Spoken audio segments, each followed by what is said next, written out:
সবুজে ঘেরা পাহাড় কোলে ইতিহাস যায় হারিয়ে ভোলে। পঞ্চকোটের ভগ্নগড়ে বর্গিহানা স্মৃতি ঝরে। পাথর পোড়া রাঙামাটির দেশে শীতের হাওয়া অন্য বেশে। মন্দিরেতে টেরাকোটা গল্প বলে কত শত। দামোদরের নীল জলরাশি পাহাড়ের বুকে দেয় হাতাহাতি।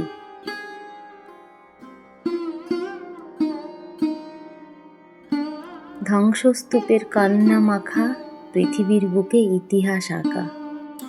এটি একটি মৌলিক কবিতা, গুগল থেকে সংগৃহীত।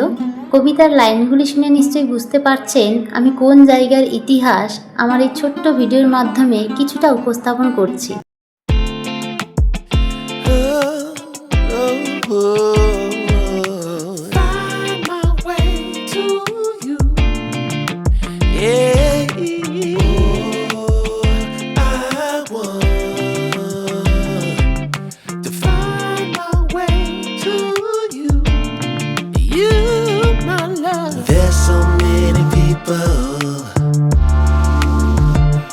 Say that they won't when they will. I could use some motivation, but I know how I feel. Faster than you like. It's over and that's the end. পাহাড়ের পাদদেশে অবস্থিত গড়পঞ্চকোট এক ঐতিহাসিক স্থান। প্রায় 1200 বছরের প্রাচীন এই স্থানটি একসময় শিখরভূম বা পঞ্চকোট রাজবংশের রাজধানী ছিল। ধ্বংসপ্রাপ্ত দুর্গ, টেরাকোটার মন্দির এবং স্থাপত্য এই অঞ্চলের সমৃদ্ধ অতীত ও বেদনাবিধুর পতনের নীরব সাক্ষী। আনুমানিক খ্রিস্টীয় প্রথম শতাব্দীতে 80 থেকে 90 খ্রিস্টাব্দের দিকে দামোদর শেখর এই রাজবংশ প্রতিষ্ঠা করেন। এই বংশটি রাজপুতানা ধার বা ধাবানগর থেকে আগত বলে লোকমুখে প্রচলিত। পঞ্চকোট রাজারা মানভূম অঞ্চলে শাসনকার্য পরিচালনা করতেন। ইতিহাস অনুযায়ী এই রাজারা পর্যায়ক্রমে ঝালদা, পাড়া, গড়পঞ্চকোট, মহারাজনগর, রামবনি, কেশরগড় এবং সর্বশেষ কাশীপুর এই 7টি রাজধানী থেকে শাসনকাজ চালিয়েছিলেন। চলুন এখানকার নামকরণ কিভাবে হয়েছিল জানা যাক। পঞ্চ মানে 5 এবং কোট বা খুঁট, যার অর্থ গোষ্ঠী বা দুর্গ। 5টি ভিন্ন গোষ্ঠী বা গোষ্ঠীপতির আবাসস্থল হিসেবে এই অঞ্চলের নাম পঞ্চকোট হয়। 18 শতকের মাঝামাঝি বাংলার নবাব আলীবর্দী খাঁর আমলে মারাঠা বা বর্গীদের নৃশংস আক্রমণে এই দুর্গ ও প্রাসাদ ব্যাপকভাবে ক্ষতিগ্রস্ত ও ধ্বংস হয়। বর্গীদের আক্রমণ থেকে বাঁচতে এবং পারিবারিক কলহের কারণে রাজা পরবর্তীকালে রাজধানী পুরুলিয়ার কাশীপুরে স্থানান্তরিত করেন। স্থাপত্য মন্দির এখানে যা যা আছে, এখানে প্রাপ্ত মন্দিরগুলো প্রধানত 2টি ভাগে বিভক্ত: পাথরের তৈরি প্রাচীন মন্দির এবং টেরাকোটা বা বিষ্ণুপুরী শৈলীর পঞ্চরত্ন মন্দির। এই স্থানটিতে শাক্ত ও বৈষ্ণব উভয় সম্প্রদায়েরই প্রভাব দেখা যায়।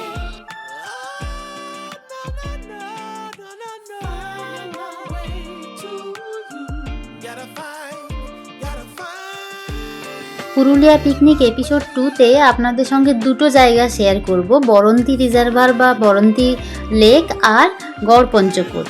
তার আগে আমরা ডে টুর মর্নিংয়ে বেরো পাহাড়ের কোলে, যেখানে আমরা টেন্ট খাটিয়েছিলাম, তার একটা সাইডের গ্রামে ঘুরতে গেছিলাম। আরেক দিকের গ্রামটাতে, যেখানে কিনা শুধু মাটির বাড়ি ছিল, জনবসতি কম, সুবিধেও অনেক কম, সেই ফার্স্ট ডেতে আমরা ওখানে ঘুরতে গেছিলাম। আর নেক্সট ডেতে যেদিকে গেছিলাম সেখানে পাকা রাস্তা রয়েছে, কিছু পাকা বাড়িও রয়েছে, আর জনবসতিও অনেক আছে। আর সঙ্গে একটা নতুন জিনিস দেখলাম, পাতকুয়ো। তো এটা আমি অনেক দিন না, প্রথমবারই দেখলাম, যেখান থেকে জল তুলে গ্রামবাসীরা সবাই বাসন মাজছিল, রান্নার কাজেও ব্যবহার হচ্ছিল, ইভেন অনেকে নাকি ওই জল খায়। আমার ফোনটা পড়ে গেলে কি হয়, আমি ওইটাই ভাবছি।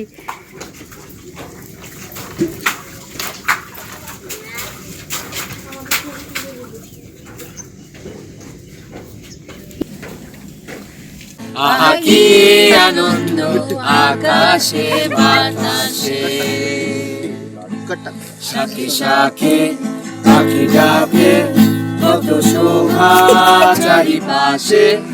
আহা কি আনন্দ আকাশে বাতাসে। পুরুলিয়া পিকনিকের ডে 1-এ ফার্স্ট ডেতে অনেক অ্যাক্টিভিটি করার পর রাত্রেবেলা চিকেন পকোড়ার সাথে আগুন পোহাতে পোহাতে বেশ অনেকক্ষণ আমাদের গানের লড়াই বা গানের আড্ডা চলেছিল। আর ডে 2 মর্নিংয়ে গ্রামটা ঘোরার পরে আমরা সবাই রেডি হয়ে গেছিলাম, কেননা সেদিনকে আমাদের রাতের ট্রেন। ফেরার দিনেও খাওয়া দাওয়াটা বেশ ভালোই ছিল। সব থেকে বড় কথা, সবাই মিলে বটগাছের নিচে বসে হই হই করতে করতে খাওয়া দাওয়া, সেটার একটা আলাদাই আমেজ। সবার বিয়ে আমি করতে যাচ্ছি। আমার প্রি ওয়েডিং এর খাওয়া দাওয়া হচ্ছে, ঠিক আছে? তোর বিয়েটা এখানেই কর। ডেস্টিনেশন ওয়েডিং বাউরি পাড়া আছে ওখানে। আমরা মাঝে মাঝে সবাই আসবেন, আশীর্বাদ করবেন। অনুপমের বিয়ে। ফ্রাইড রাইস, এটা হচ্ছে চিলি চিকেন, দেশি মুরগির মাংস,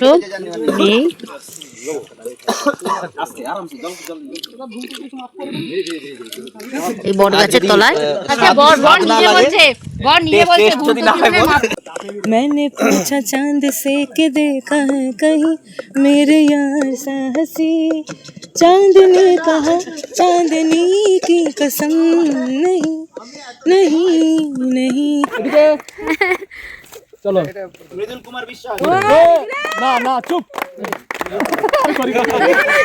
মৃদুল্লাহটা আমাদের ভাগে। মৃদুল্লাহ খায় না, চকলেট খায় না, চকলেট অ্যালার্জি।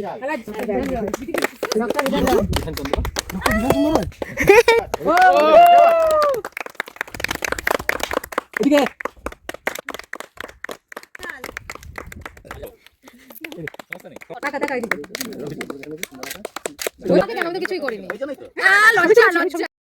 ডে 2-তে আমাদের সেরকম কোনো অ্যাক্টিভিটি ছিল না। ডে 1-এ যে আমরা র্যাপলিং আর রক ক্লাইম্বিং করেছিলাম হাইবারনেটের তরফ থেকে, আমাদের তার জন্য সার্টিফিকেট দেওয়া হয়েছিল। আর এই পিকনিকে হাইবারনেট অ্যাডভেঞ্চারের তরফ থেকে আমাদের জন্য সব থেকে বড় সারপ্রাইজ ছিল এটাই। এর আগে আমরা ওনাদের সঙ্গে হামতা পাস ট্রেক করেছিলাম, আরও কয়েকজন গোমুখ তপবন গেছিল। তো ওই টিমের যারা যারা উপস্থিত ছিল এই পিকনিকে, তাদেরকে কিন্তু শুধুমাত্র সার্টিফিকেট নয়, তার সঙ্গে কিন্তু ফটো ফ্রেম বাঁধিয়ে দিয়েছিল। এটা ভীষণ ভালো লেগেছে, আমাদের সবারই ভীষণ পছন্দ হয়েছে।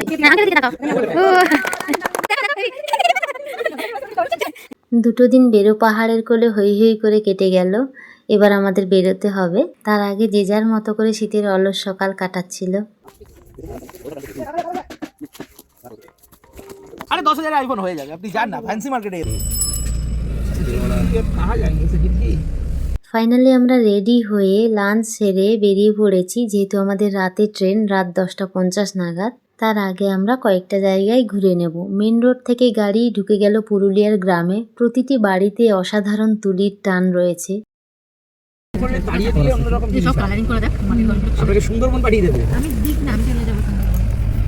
রাত্রেবেলা দেখবেন, বলবেন আপনাকে বাঘের লোম গুনে আসতে হবে আজকে। পুরুলিয়ার প্রতিটি টালির চাল দেওয়া মাটির বাড়ির দেওয়ালে সুন্দর কারুকার্য দেখতে দেখতে আমরা পৌঁছে গেলাম আমাদের প্রথম ডেস্টিনেশনে।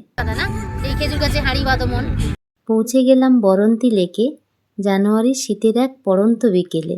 এটি রামচন্দ্রপুর জলাধার বা মুরারডি লেক নামেও পরিচিত। ছোটনাগপুর মালভূমির কোলে ঘন সবুজ গাছপালায় ঘেরা মুরাডি ও বরন্তী পাহাড়ের মাঝখানে প্রায় 1 কিলোমিটার দীর্ঘ এই বাঁধটি উইকেন্ডে ছুটি কাটানোর জন্য একটি আদর্শ এবং নিরিবিলি জায়গা।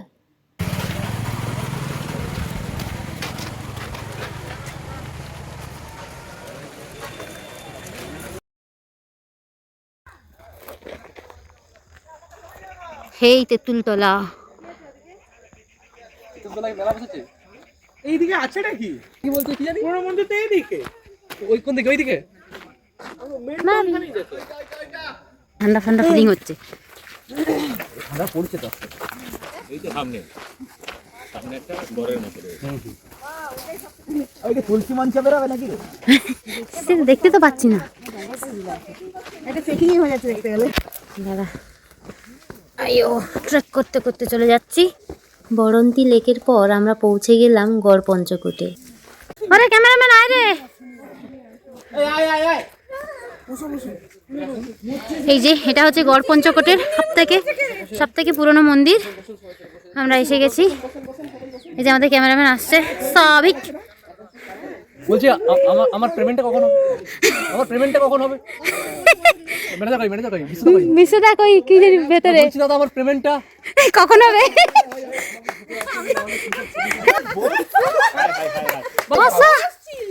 একদম অন্যরকম একটা পিকনিকে সবার সঙ্গে কাটানো সুন্দর মুহূর্ত এবং এই গ্রুপ ফটো আমাদের স্মৃতি।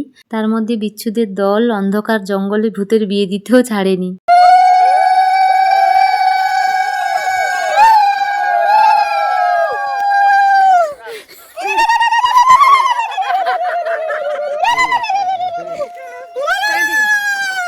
পুরো ভূতেদের বিয়ে দিচ্ছে এরা। পাল্টাচ্ছে না এই অবস্থাটা, যদিও পাল্টে যাওয়াই দরকার। সবাই ভালো থাকুন, সুস্থ থাকুন। ভিডিওটি এখানেই শেষ করছি। আমাদের সাগ্নিক ভাইয়ের গলায় সুন্দর একটি গান শুনতে শুনতে। ঘরে মন্দ যে সে সিংহাসনে চরে, দেখো ভালো জনে রইল ভাঙা ঘরে। মন্দ যে সে সিংহাসনে চরে, সোনার ফসল ফলায় যে তার দুই বেলা জোটে না আহার। সোনার ফসল ফলায় যে তার দুই বেলা জোটে না আহার। হীরার খনির মজুর হয়েও কানা করি নাই, ও ভাই হীরার খনির মজুর হয়েও কানা করি নাই। ও ভাই রে, ও ভাই রে, ভাই রে, কতই রঙ্গ দেখি দুনিয়া, কতই রঙ্গ দেখি দুনিয়া।